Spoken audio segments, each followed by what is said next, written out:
তৈরি হন, তৈরি হন। খেলাফা ইজ কামিং ব্যাক ইনশাআল্লাহ।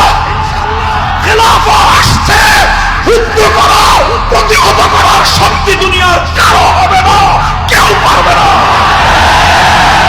মুসলমানদের জন্য একজন আমির থাকবেন, মুসলমানদের জন্য একজন খলিফা থাকবেন, মুসলমানদের জন্য একজন ইমাম থাকবেন, যিনি রাষ্ট্রীয় দায়িত্বশীল হবেন, যিনি রাষ্ট্রের দায়িত্ব গ্রহণ করে গোটা দেশের সকল নাগরিকদের জিম্মাদারি গ্রহণ করবেন, যার উপাধি হবে আমিরুল মুমিনিন, যিনি দুনিয়ার तमाम সমস্ত উম্মতে মুহাম্মাদিয়ার সকল মুমিনদের জিম্মাদারি এবং দায়িত্ব গ্রহণ করবেন।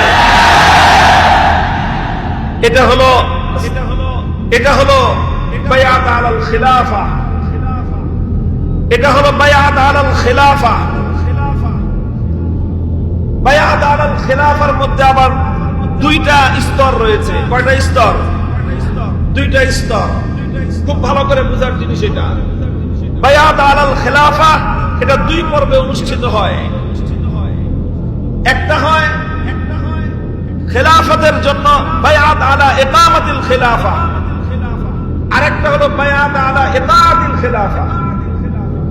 একটা হলো ইকামাতুল খিলাফা, আরেকটা হলো ইতাআতুল খিলাফা। ইকামাতুল খিলাফা মানে কি আর ইতাআতুল খিলাফা মানে কি?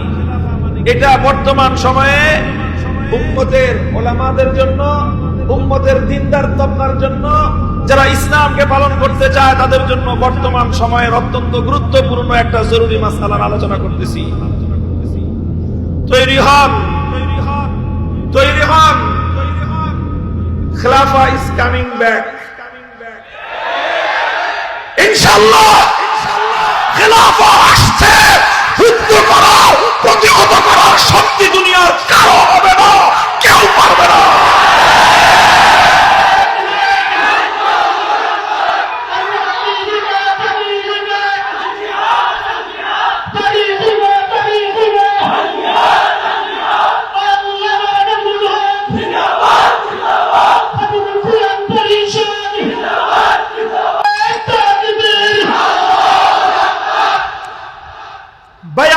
বায়াত আলাল খিলাফা এর আমি বললাম যে এর দুইটা স্তর।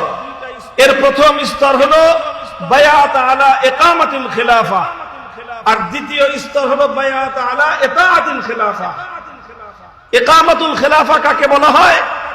এটা এমন একটা বায়াত যেই বায়াতের মাধ্যমে একজন ব্যক্তি খলিফাতুল মুসলিমিন নির্বাচিত হয়ে যান।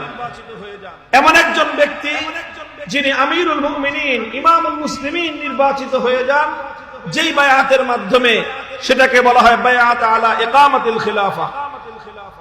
শরীয়তের মাসআলা হলো, ফিকহের মাসআলা হলো এই, পৃথিবীর মুসলিম কোন ভূখণ্ডের উল্লেখযোগ্য সংখ্যক গণ্যমান্য এলেমওয়ালা ব্যক্তি, যাদের কাছে দ্বীনের এলেম আছে, এরকম বিশিষ্ট বিশিষ্ট এলেমওয়ালা ব্যক্তিরা যদি কোন একজন ব্যক্তিকে আমিরুল মুমিনিন, ইমামুল মুসলিমিন, খলিফাতুল মুসলিমিন হিসেবে তাকে বায়াত প্রদান করে দেন, তাহলে এই নির্বাচিত কিছু সংখ্যক গণ্যমান্য এবং মুসলিম বিশ্বের উল্লেখযোগ্য কিছু ব্যক্তিদের বায়াত প্রদান করার মাধ্যমে বায়াত আলা ইকামাতিল খিলাফা সুসম্পন্ন হয়ে যায়, এবং যাকে বায়াত প্রদান করা হবে তিনি আমিরুল মুমিনিন এবং ইমামুল মুসলিমিন হিসেবে তিনি নির্বাচিত হয়ে যাবেন।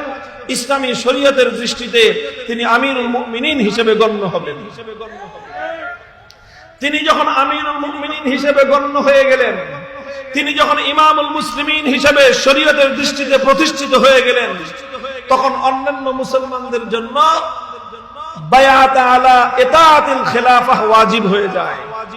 অর্থাৎ তখন তার আনুগত্য করা সকল মুসলমানদের জন্য ওয়াজিব। সকল মুসলমানরা তখন তার আনুগত্য করতে বাধ্য।